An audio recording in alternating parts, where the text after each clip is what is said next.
Doctor Sharada service society ఆధ్వర్యంలో బుర్రిపాలెం రోడ్డులోని doctor yes building ఆవరణలో ఉచిత వైద్య శిబిరాన్ని ఆదివారం నిర్వహించారు. ఈ వైద్య శిబిరంలో అనేక మంది వైద్య పరీక్షలు చేయించుకుని ఉచితంగా మందులను తీసుకున్నారు. స్థానిక బుర్రిపాలెం రోడ్లోని డాక్టర్ ఎస్ బిల్డింగ్ ఆవరణలో ఆదివారం నిర్వహించిన ఉచిత షుగర్ వ్యాధి వైద్య శిబిరానికి విశేష స్పందన లభించింది. డాక్టర్ డి శారద, డి3 శారద సర్వీసు సొసైటీ నేతృత్వంలో ప్రతి నెల చివరి ఆదివారం ఉచిత వైద్య శిబిరాన్ని నిర్వహిస్తున్నారు. ఉదయం 6 గంటల నుండి జరిగిన ఈ వైద్య శిబిరంలో షుగర్ వ్యాధితో పాటు గుండెకు సంబంధించి ఈసీజీ పరీక్షలు, అలాగే ఫిజియోథెరపీ వంటి సేవలు అందించారు. ప్రముఖ వైద్య నిపుణులు గైనకాలజిస్టు డాక్టర్ డి శారద రోగులను పరీక్షించి వైద్య పరీక్షలు చేశారు. పరిసర ప్రాంతాల నుండి పెద్ద సంఖ్యలో రోగులు తరలివచ్చి వైద్య పరీక్షలు చేయించుకున్నారు. వైద్య పరీక్షలు అనంతరం షుగరు, బీపీ, కాల్షియం, బలానికి ఉచితంగా మందులు అందజేశారు. వైద్య శిబిరంలో 50 మంది దాకా వాలంటీర్లు పాల్గొని సహకారం అందించారు. కార్యక్రమాన్ని డి3 service society secretary N Srinivasarao పర్యవేక్షించారు.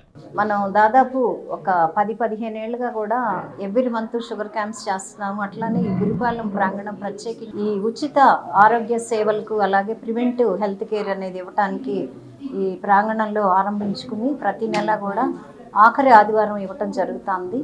మరీ ముఖ్యంగా నేను చెప్పదలుచుకున్నది, ఈ చూసే వాళ్ళకు కూడా చెప్పదలుచుకుంది ఏంటంటే, మనకి 100కి 70-80% బాధలు అనివ్వండి, డిజార్డర్స్ అనివ్వండి, రోగాలు అనివ్వండి, అవన్నీ కూడా డాక్టర్ సహాయం లేకుండానే మన శరీరంలోనే హీలింగ్ కెపాసిటీ ఉంటుందండి. అది పరమాత్మ అందరికీ ఇచ్చాడు.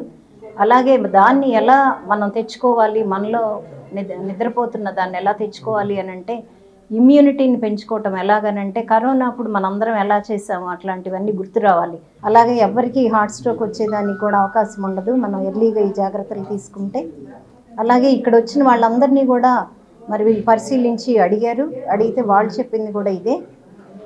మరొక్క మాట ఏంటంటే, మనం అందరం అనుకుంటామండి, యాంత్రిక జీవనంలో నిద్ర లేకపోయినా పర్లేదు, నేను బాగా చదవాలి, 2 అవర్సే పడుకున్నా, 3 అవర్సే పడుకున్నా, లేకపోతే నేను బిజినెస్ చేస్తున్నా, 2-3 గంటలు పడుకున్నా, కుటుంబానికి కష్టపడుతున్నా అని మనం ఎప్పుడైతే మొదలు పెడతామో అదంతా మన జబ్బులకి గేట్ తీసినట్టే. అందుకని దయచేసి అందరూ కూడా 8 అవర్స్ స్లీప్ ఖచ్చితంగా పోండి. అలాగే సీజనల్ ఫ్రూట్స్ తినండి. వ్యాయామం అనేది అందరికీ తెలుసు. ఆడవాళ్ళకి ప్రత్యేకించి నేను చెప్పేది, మీరు మెయిడ్స్ని అయితే పెట్టుకోవద్దండి. ఏ ఇంట్లో అయితే మరి వంటకి ఒకళ్ళు, అలాగే క్లీనింగ్కి ఒకళ్ళు, వాషింగ్కి ఒకళ్ళు ఉన్నారో ఆ 3 రోగాలకి మీరు తలుపులు తీసినట్టే, షుగరు, బీపీ, థైరాయిడ్కి. అందుకని దయచేసి మీ ఇంటి పనులు మీరు బాగా చేసుకోండి అమ్మా. అందరికీ ఆరోగ్యంగా ఉంటుంది. జై హింద్. పెద్దరావూరు వెళ్తున్నాను మేడం. మాది ఉగ్రాలండి. నా పేరు నాంచేరమ్మ.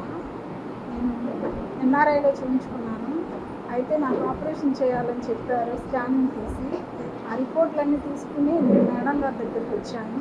మేడం గారు చూశారు ఆ రిపోర్ట్లన్నీ. ఆపరేషన్ అవసరం లేదు, ఏ తరపున ఎక్సైజ్ చేస్తే తగ్గుద్ది అని చెప్పారు.